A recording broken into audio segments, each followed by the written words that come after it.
नमस्कार, मी शुभा कोकणी फ्लेवरमध्ये तुम्हा सर्वांचे स्वागत करते। आजची आपली रेसिपी आहे मालपोहा। मालपोहा हा एक उत्तर भारतीय गोड पदार्थ जरी असला तरी हा पदार्थ भारतामध्ये वेगवेगळ्या ठिकाणी बनवला जातो आणि काही लोक तर या पदार्थाचे वेडे असतात। जसे वेगवेगळ्या सणांना महाराष्ट्रामध्ये पुरणपोळी, गणपतीच्या सणाला मोदक आणि खीर, गुढीपाडव्याला श्रीखंड असे पदार्थ बनवले जातात, तसेच उत्तर भारतामध्ये मालपोहा हा पदार्थ विशेष सणासाठी किंवा समारंभासाठी बनवला जातो। मालपोहा ही रेसिपी घरी बनवण्यासाठी खूप सोपी आहे आणि ही रेसिपी मोजक्या साहित्यामध्ये बनणारी एक गोड आणि स्वादिष्ट रेसिपी आहे। चला तर मग पाहूया मालपोहा कसा बनवायचा तो। त्यासाठी लागणारं साहित्य आपण पाहून घेऊया। मालपोहा बनवण्यासाठी लागणारं साहित्य आहे, इकडे मी घेतलं आहे 1 वाटी मैदा घेतला आहे। 1 वाटी मैद्याला अर्धा वाटी मी इथे गव्हाचं पीठ घेतलं आहे आणि पाव वाटी रवा घेतला आहे। इकडे मी घेतले 1 वाटी पूर्णपणे मी पूर्ण अशी साखर नाही घेतली, थोडंसं बॅलन्स आहे, आपल्या चवीप्रमाणे आपण घ्यायची आहे। अर्धा पेला दूध घेतलं आहे आणि आपल्याला पाणी लागेल। इथे मी मीठ घेतलं आहे। त्यानंतर इथे आहे वेलची जायफळची पूड करून घेतली आहे। हळद घेतली आहे मी कलरसाठी आणि थोडीशी धनाजिरा पावडर घेतली आहे मी। चला तर बघूया आपण पीठ कसं याचं भिजवायचं। सगळ्यात पहिल्यांदा मी एक टोप घेतला आहे। ह्या टोपामध्ये आपण जी सगळी पिठं घेतली होती, मैद्याचं पीठ, गव्हाचं पीठ आणि रवा, हे ह्या टोपामध्ये आपण काढून घेणार आहोत।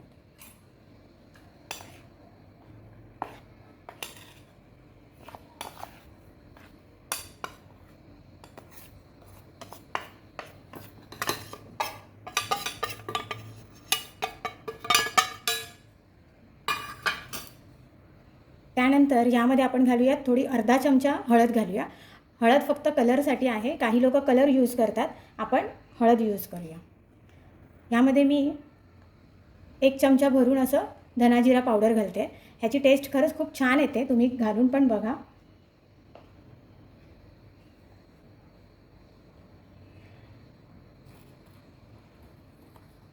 पाऊण चमचा मी इथे वेलची पूड घातली आहे, वेलची आणि जायफळची पूड आहे ती घालून घेतली आहे। आता आपण यामध्ये हे अर्धा पेला दूध आहे हे घालून घेऊया। तुम्हाला पाहिजे तर तुम्ही अंडही घालू शकता, अंड्याने पण ते छानपैकी फेटलं जातं। मी वापरत नाही अंड आणि दूध जरी घातलात तरीही चालेल।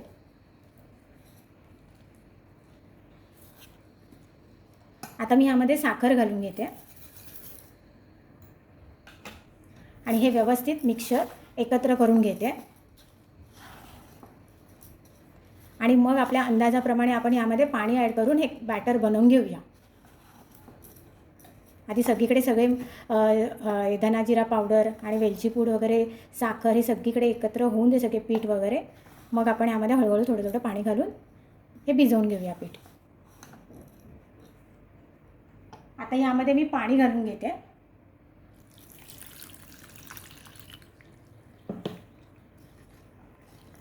आणि सरसरीत असं पीठ आपण जसं डोश्याला आणि बनवतो तसं बनवून घ्यायचं आहे।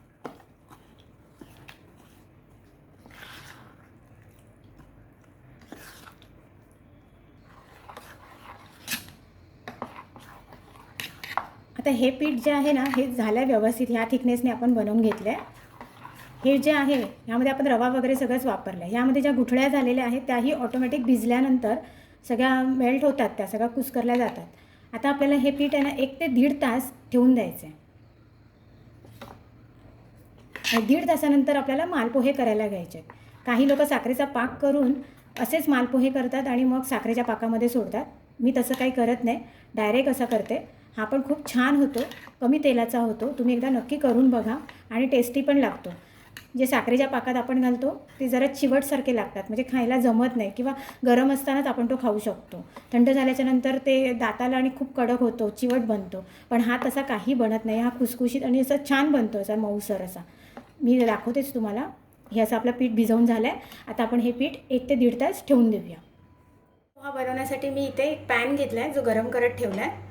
पॅन गरम झाला की आपण यामध्ये मालपोहे सोडूया। आपला पॅन गरम झाला आहे, ह्यामध्ये मी थोडं तेल घालून घेते। तुम्ही तुपामध्ये सुद्धा करू शकता।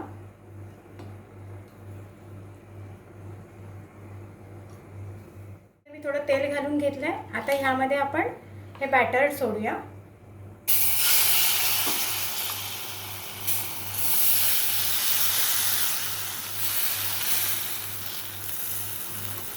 त्याच्या बाजूने सुद्धा आपण थोडं तेल सोडून घेऊया.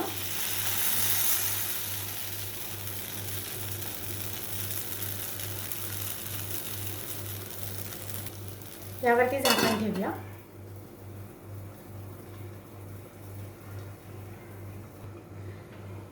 झाकण काढून बघूया आता आपण.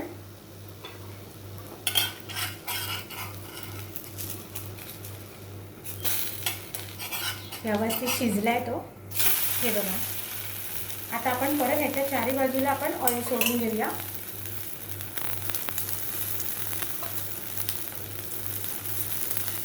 त्याची खालची बाजू पण व्यवस्थित फ्राय होईल. परत मी झाकण ठेवते.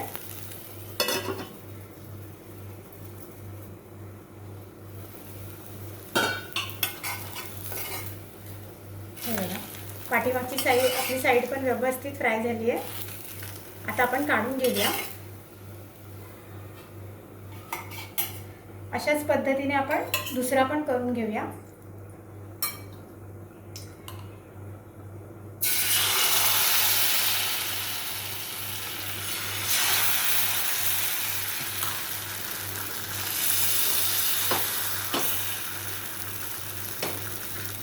झाकण ठेवते. झाकण काढून बघूया.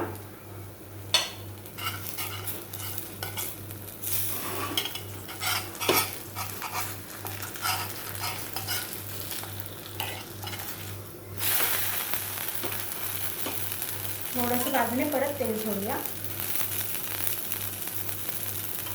आणि झाकण लावून परत ठेवूया.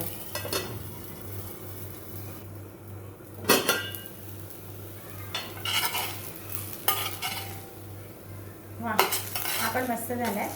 दोन्ही बाजूने व्यवस्थित हे झालाय, शेकला गेलाय. अशाच पद्धतीने मी सगळे मालपोहे बनवून घेते.